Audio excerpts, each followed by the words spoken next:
Bine v-am găsit! Sunt Ania Dihel, psiholog clinician și psihoterapeut în cadrul proiectului Echilibru pentru Suflet.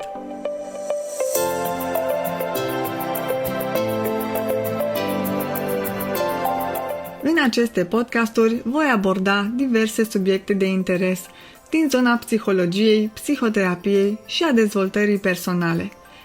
Îmi doresc să creez un spațiu prin care să aduc psihologia mai aproape de oameni.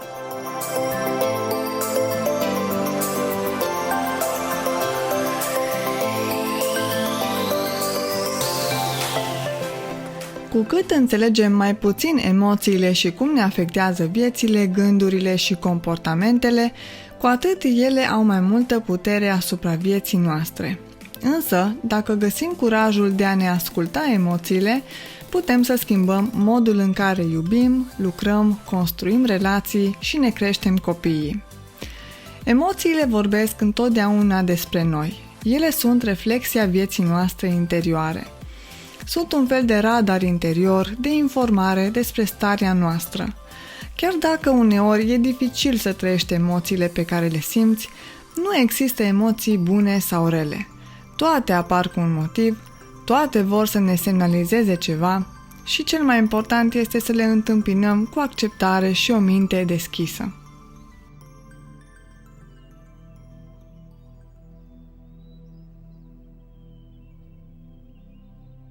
Stările noastre emoționale exprimă felul în care ne simțim, în urma unei combinații dintre gândirea noastră, fiziologia noastră și mediul social. Emoția începe întotdeauna cu un stimul. Fără stimul nu există reacție. Stimulul poate fi orice: o schimbare de mediu, o acțiune, o persoană, o întâlnire, un cuvânt, o amintire sau chiar o altă emoție, pe care noi mai apoi le interpretăm cognitiv și apoi avem o reacție emoțională. Emoția este un semnal că ceva din interiorul nostru s-a schimbat. Emoția are întotdeauna în spate o nevoie, un gând și ne îndeamnă la acțiune. De exemplu, putem fi bucuroși pentru că am luat o notă mare la examen, ceea ce ne răspunde nevoii de competență. Sau putem fi triști pentru că am fost respinși de un grup de oameni, fiindu-ne afectată nevoia de apartenență și acceptare. Așa cum am spus, o emoție vine întotdeauna și cu un impuls de acțiune. De exemplu, bucuria ne face să zâmbim și să fim activi fizic, tristețea ne face mai apatici și avem tendința să ne retragem. Emoțiile, chiar și cele negative, sunt extrem de importante pentru că ele ne orientează și ne pregătesc să răspundem mediului înconjurător. Dacă etichetăm aceste emoții ca fiind negative, rele, incontrolabile, vom face eforturi să scăpăm de ele. Însă, în încercarea de a scăpa cu orice preț de aceste emoții, nu vom face decât să le întărim și mai tare. Inhibarea sau negarea lor ne va împiedica să rezolvăm problema pe care ele o semnalizează.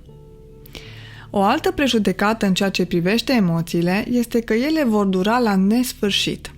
Așadar le evităm. Însă lucrurile nu stau chiar așa. Emoțiile sunt autolimitate, adică ele își îndeplinesc rolul pe care îl au și apoi se estompează, pe măsură ce am înțeles și am acționat în concordanță cu mesajul lor. Căci, oricât ar fi de neplăcute, ele există cu un scop. Dar, ca ele să se estompeze, e necesar ca noi să le acceptăm, să fim dispuși să conștientizăm ce nevoie nu ne-a fost îndeplinită într-o anumită situație.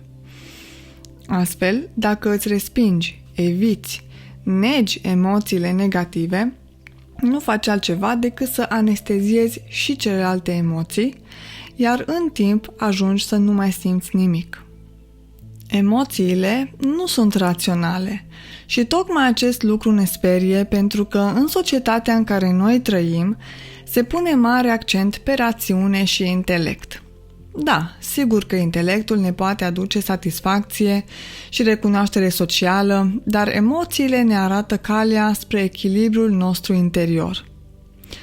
În copilărie, de multe ori am fost învățați că e bine să nu ne exprimăm emoțiile, ca să nu-i deranjăm pe părinți sau pe cei din jur. La vârsta adultă, continuăm să facem acest lucru, nu ne ascultăm emoțiile, crezând că ele ne vor copleși, așa că avem mare grijă să le ascundem. E important să înțelegem că nu trebuie să ne înfrânăm emoțiile, ca ele să nu mai apară, ci mai degrabă să avem grijă de reacțiile negative pe care le-am putea avea. Altfel spus, este dreptul tău să simți furie, dar nu e în regulă să-l agresezi pe celălalt. Așa cum am spus mai devreme, o emoție vine cu un impuls pe care de multe ori suntem nevoiți să-l modelăm pentru a fi acceptabil, eficient și circumscris regulilor sociale. Cum ajungem să reducem la tăcere ceea ce simțim? Pe parcursul dezvoltării ca și copii, unii au înțeles din familiile lor că nu folosește la nimic să plângi, deci nu vor mai plânge. Alții consideră că această regulă se aplică și în cazul furiei. Dacă un copil simte că emoțiile sunt tabu și că nu trebuie exprimate, sau chiar sunt pedepsiți pentru că își exprimă frustrarea, furia, atunci va învăța să le ascundă. Așa ajung să fie adulți cărora le este greu să definească ce simt, ca și cum ar păși într-o ceață densă. De exemplu, pot avea impresia că sunt plictisiți, când de fapt se simt triști, dezamăgiți, descurajați. Când ne inhibăm emoțiile, nu suntem conectați la ceea ce se întâmplă în noi. În plus, nu oferim informații corecte celor din jur despre persoana noastră. Mulți dintre noi acționează după credința că, dacă arăt ce simt cu adevărat, celălalt va crede despre mine în fel și chip, că sunt slab, că sunt incapabil, că nu gândesc bine. Emoțiile pe care le ascundem sub preș, la un moment dat se somatizează, adică se exprimă în corp, sub diverse forme, posturi ale corpului, dureri, sensibilități, scădere sau luare în greutate. Momentul în care e nevoie să ne uităm mai cu atenție la emoțiile noastre este atunci când le simțim foarte intens sau din contră când nu mai simțim nimic. Când ne afectează destul de des, chiar zi de zi, sau când, într-o formă sau alta, ne îndepărtează de scopurile noastre. Precum păstrarea unei stări de calm aparent pentru a evita frica de examene, care ar însemna dezvoltarea noastră pe plan profesional. Deseori, când avem o problemă, o dificultate, e foarte probabil să simțim mai mult decât o emoție în legătură cu acea problemă. Dacă tocmai ai fost respins la un interviu, probabil te simți rușinat, anxios, furios și dezamăgit. Te simți rușinat pentru că ai fost respins, anxios în legătură cu faptul că e posibil să mai fi respins vreodată, furios pentru că ai fost respins într-un anumit fel și dezamăgit pentru că nu ai reușit mai bine în timpul interviului. În fiecare dintre aceste emoții ar fi diverse gânduri neplăcute despre sine. De ce nu îți poți controla emoțiile, ci doar felul în care reacționezi la ele? Aș vrea să fac o comparație întâi. Imaginează-ți o emoție. Orice emoție pe care o simți destul de des. Cât va ține? Acum imaginează-ți un pendul care se leagă liber. Cu cât îl ridici mai mult într-o parte, cu atât ai conferi mai multă forță pentru a se duce în cealaltă parte.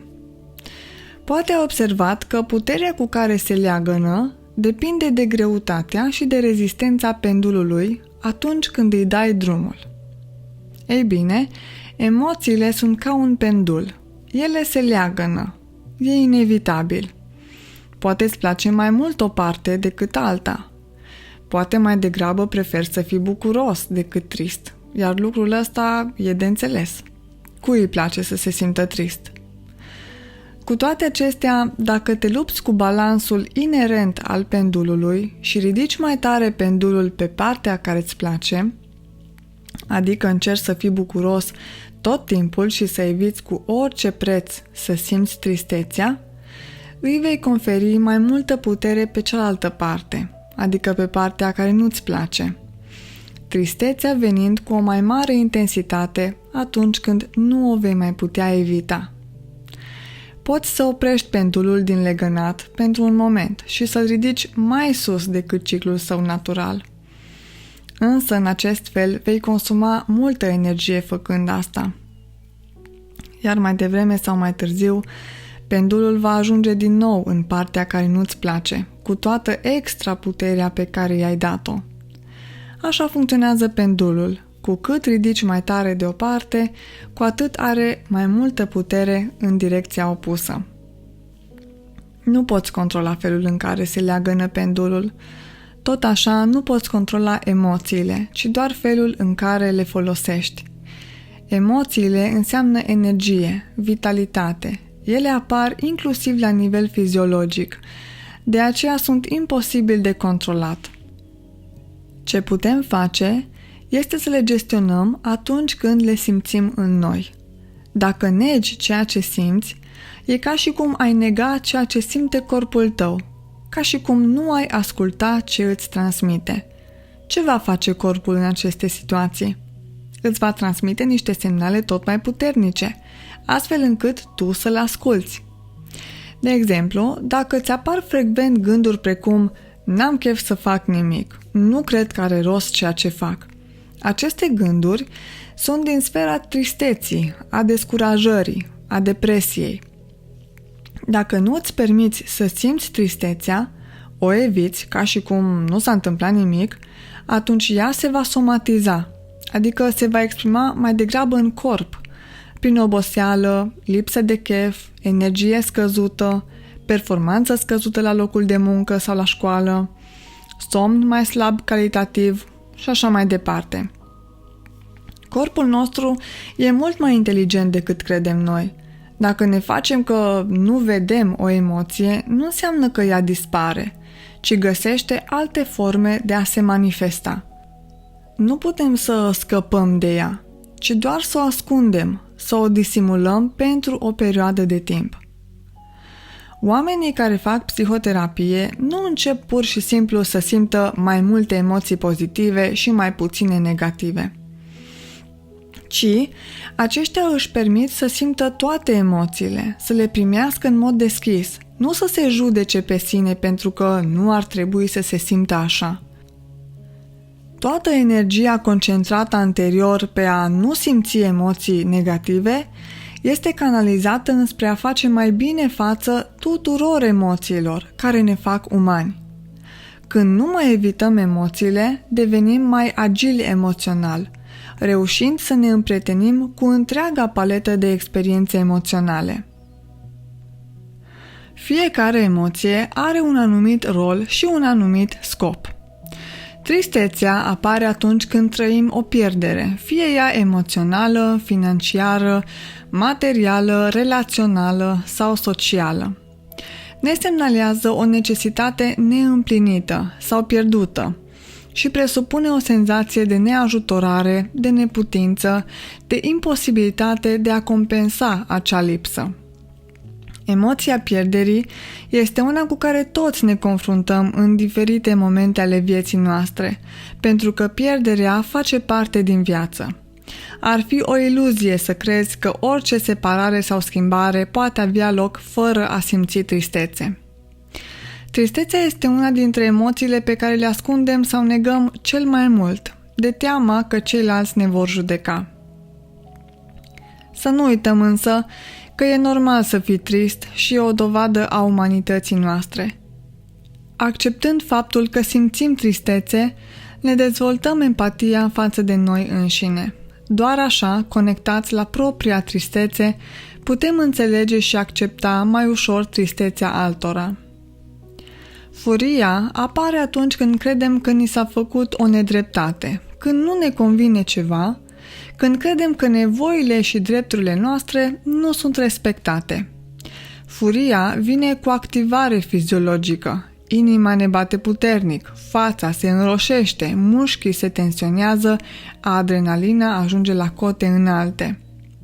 Este una dintre cele mai energizante emoții, plină de vitalitate, pentru că ne face să ne apărăm drepturile și valorile.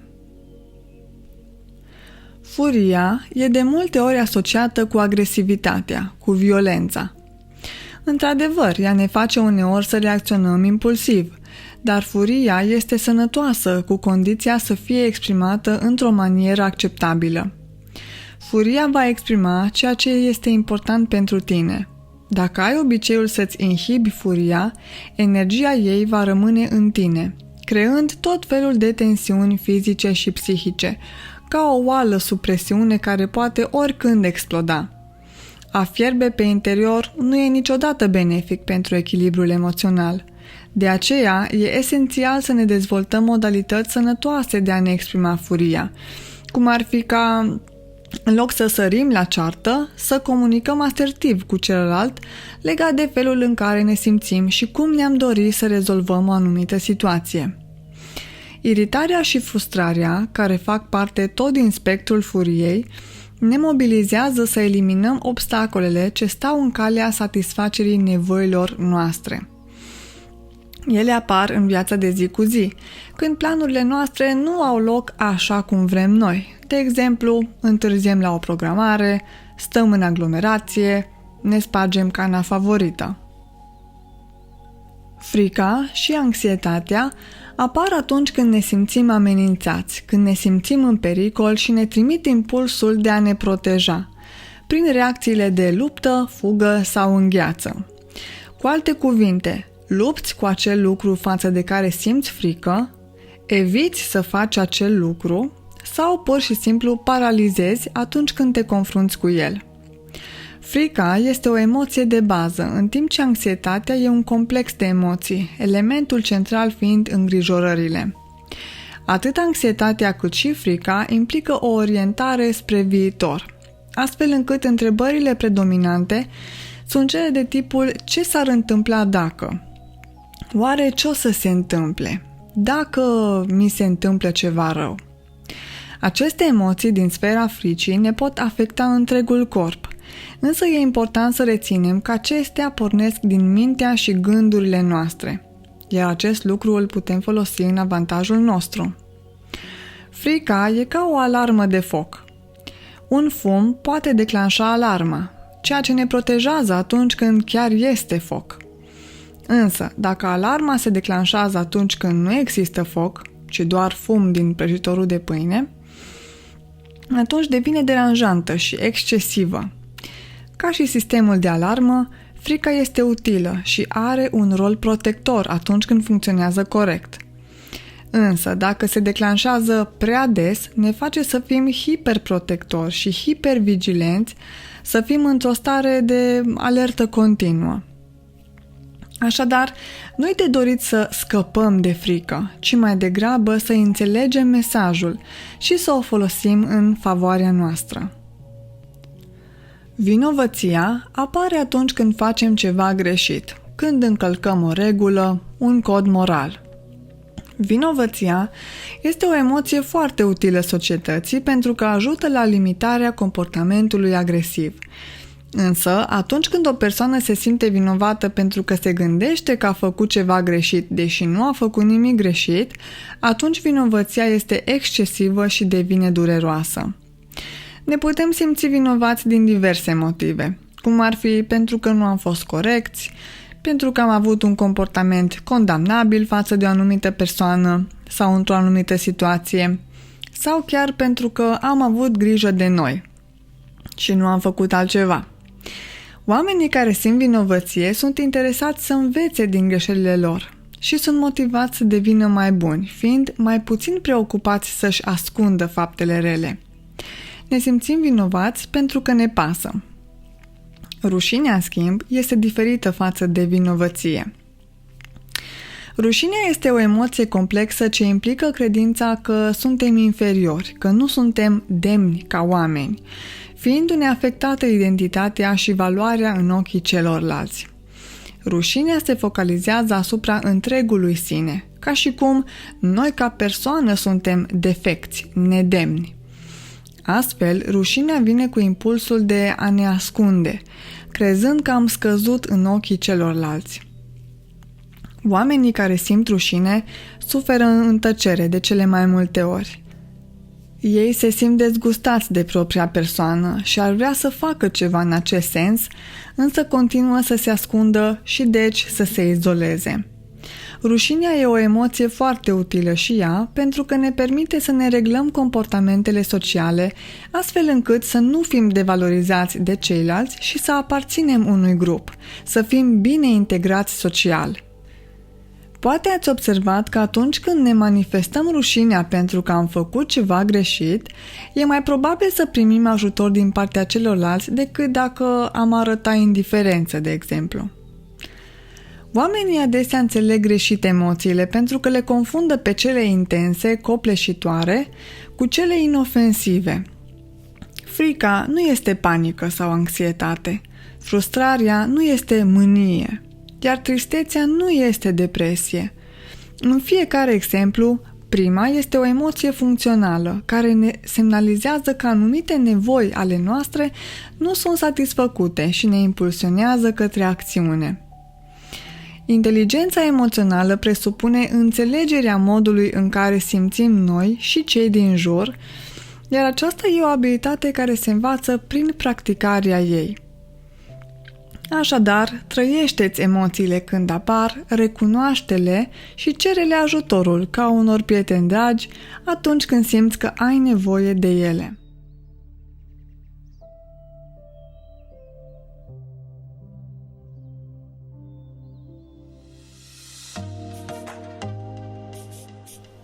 Atunci când te conectezi la nevoile și emoțiile tale, ești în acord cu tine însuți.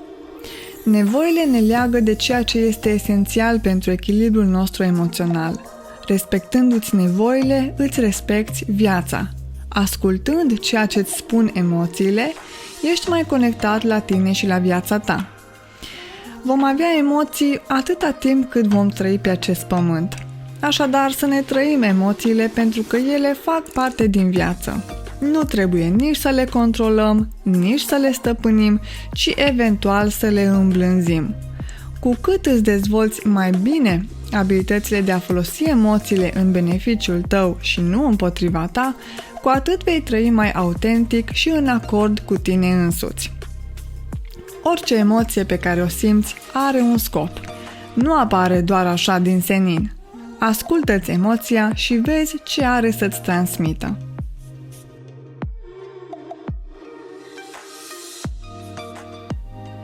Ați ascultat un podcast Echilibru pentru Suflet. Dacă v-a plăcut acest episod și doriți să aflați mai multe, vă invit să descoperiți site-ul meu echilibrupentrusuflet.ro, în care veți găsi mai multe articole pe diverse teme psihologice.